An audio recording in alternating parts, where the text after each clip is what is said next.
আবারও সুস্থ হবেন সেটি আশা ছিল, কামনা ছিল, কিন্তু তিনি আমাদের ছেড়ে চলে গেছেন। এটিএম শামসুজ্জামানের মতো শক্তিমান অভিনেতা আমাদের সংস্কৃতি অঙ্গনে, চলচ্চিত্র অঙ্গনে খুব বেশি জন্ম হয়নি। তিনি আমাদের পুরো সংস্কৃতি অঙ্গনকে, চলচ্চিত্র অঙ্গনকে আজীবন সমৃদ্ধ করে গেছেন। তিনি একটি চরিত্রকে এমনভাবে ফুটিয়ে তুলতে পারতেন যেটি অসাধারণ, যেটির সাথে কোনো তুলনা হয় না। এর বাইরে তিনি আজীবন বঙ্গবন্ধুর আদর্শকে লালন করেছেন, জননেত্রী শেখ হাসিনার পক্ষে থেকে লড়াই সংগ্রাম করেছেন এবং তিনি মুক্তিযুদ্ধের সপক্ষে সবসময় সোচ্চার ছিলেন। মৌলবাদ, জঙ্গিবাদ এগুলোর বিরুদ্ধে তার কণ্ঠ সবসময় সোচ্চার ছিল।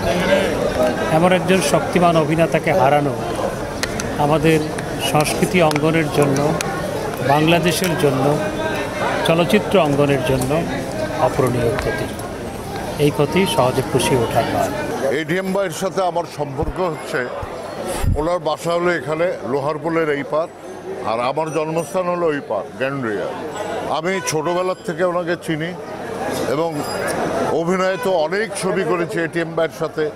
এটিএম ভাই একটা লার্নেড লোক, শিক্ষিত, ফিল্মের ব্যাপারেও ব্যক্তিগত জীবনেও তাই। এবং এটিএম ভাই একটি সত্যিকারে ভালো মানুষ ছিলেন, যার মধ্যে কোনো অহংকার ছিল না। সে অনেক এই চলচ্চিত্র নিয়ে অনেক ভাবতেন উনি ওনার অ্যাক্টিংয়ে দেখছেন চেঞ্জিংটা, তাহলে আপনি বুঝতে পারবেন। এক ধরনের আগে আমরা অভিনয় করতাম, পরে আমরা আর এক ধরনের চেঞ্জ আনলাম। উনি আজকে নেই আমাদের মাঝে, এটা খুব দুঃখের ব্যাপার। এটা চলচ্চিত্রের জন্য আমি বলবো এরকম গুণী লোকেরা চলে গেলে একটা বিরাট ক্ষতি আমাদের।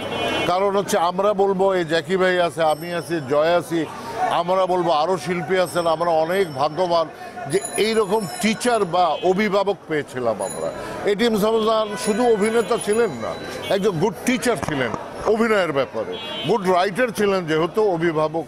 অ্যাক্টিংয়ের ব্যাপারে উনি অনেক কিছু জানতেন। এবং সবচেয়ে মজার ব্যাপার, এরপরে ওনার একটি পর্ব শুরু হতো, সেটি হচ্ছে আধ্যাত্মিক।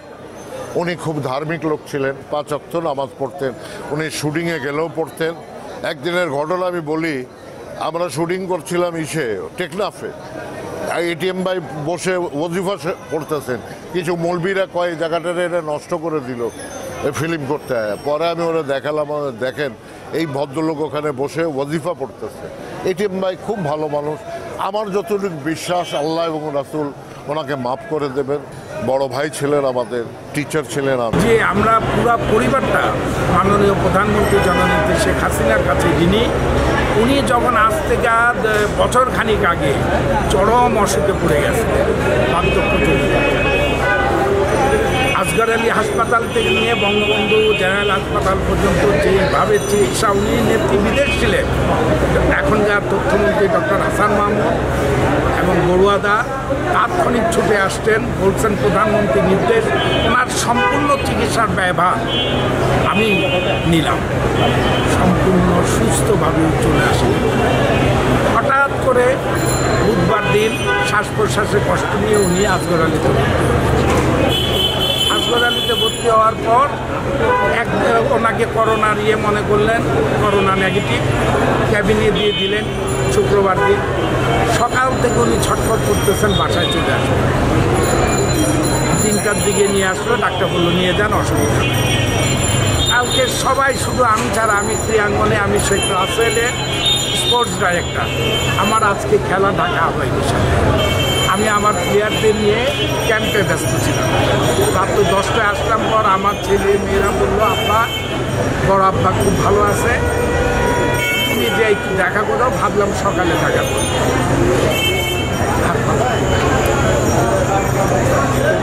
তবে আপনারা সবাই দোয়া করেন, আল্লাহ যাতে থাকে জান্নাতুল ফেরদৌস ফজরের নামাজ পড়ে আসি, তখন উনি জীবিত ঘুমাইছিল। কালকে আলিয়াজগড় থেকে ছাড়ছে, উনি খুব সুস্থ ছিলেন। তখন উনি বললেন যে আমার যদি মরতেই হয় তো আমি বাসায় যেয়ে মরবো।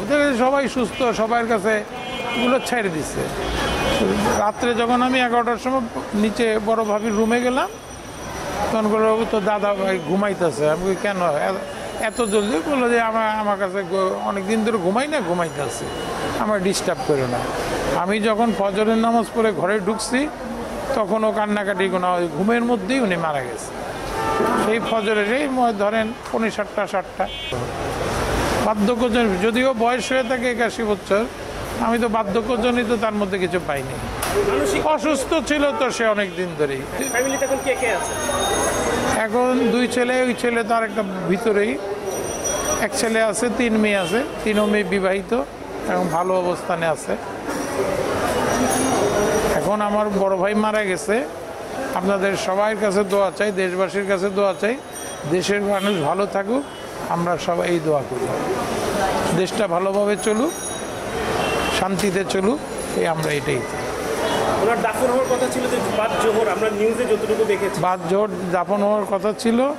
যেহেতু উনি নাইন্দা পীর সাহেবের মুরিদ ছিলেন, উনি বলে গেছিলেন বাদ জোহরই, যেহেতু মানুষ এত হয়ে গেল ওনাকে না দেখে ছাড়বে না, আমরা বাধ্য হয়ে পরে ডিসিশন চেঞ্জ করতে আসলাম। জুলাই না একদম সাধারণ অবস্থানেই হবে, সাধারণভাবে সাধারণ মানুষ যেভাবে দাফন হয় সেইভাবেই হবে, কোনো কেনা টেনা কিচ্ছু না। মেয়ের জামাই, আমি ব্যাংকে আছি। ওনার সাথে আমার পরিচয় অনেক আগে থেকে, যেহেতু আমরা একই এলাকায় থাকি। উনি আমার ফ্রেন্ডের বাবাও হন, পরবর্তীতে আমার শ্বশুর হন। তো আমার দৃষ্টিতে অনেক মানুষ দেখেছি আমি পৃথিবীতে, কম তো দেখিনি, কিন্তু ওনার মতো রিমার্কেবল মানুষ এবং এত পরিষ্কার মানুষ আমি খুব কম দেখেছি।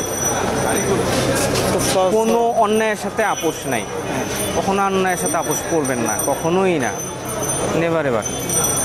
এবং সবসময় পরিষ্কার থাকতেন, পরিষ্কারভাবেই চলতেন। আর মানসিক দিক থেকে অনেক অনেক রিচ মানুষ ছিলেন, মন মানসিকতার দিক থেকে প্রচুর বই পড়তেন, বই নিয়ে আমার সাথে অনেক কথা হতো। কালকে রাতেও ওনার সঙ্গে আমার শেষ কথা হয়েছে। বলছিলেন যে আমার তো বিদায় ঘন্টা বেজে গেছে, সময় মনে হয় শেষ। আমি বললাম যে না আব্বা, বিদায় ঘন্টা তো সবার বেজেই থাকে, আরও আগে আর পরে বিদায় ঘন্টা সবারই বাজা আছে। কে জানে আপনি আগে যান, আমি আগে যাই, কে আগে যায়। ওই আমার সাথে ওনার শেষ কথা। সকালে আমি রূপালী পর্দায় কাজ করেছেন, সমাজের অসংখ্য মানুষের সাথে উনি মিশেছেন। মানুষ আছে, মানুষ যেহেতু ভুল ত্রুটি করতেই পারেন, আপনারা যারা আছেন ওনাকে ক্ষমা করে দেবেন আর দোয়া করবেন ওনার জন্য, আল্লাহ যেন ওনাকে বেহেশতবাসী করেন।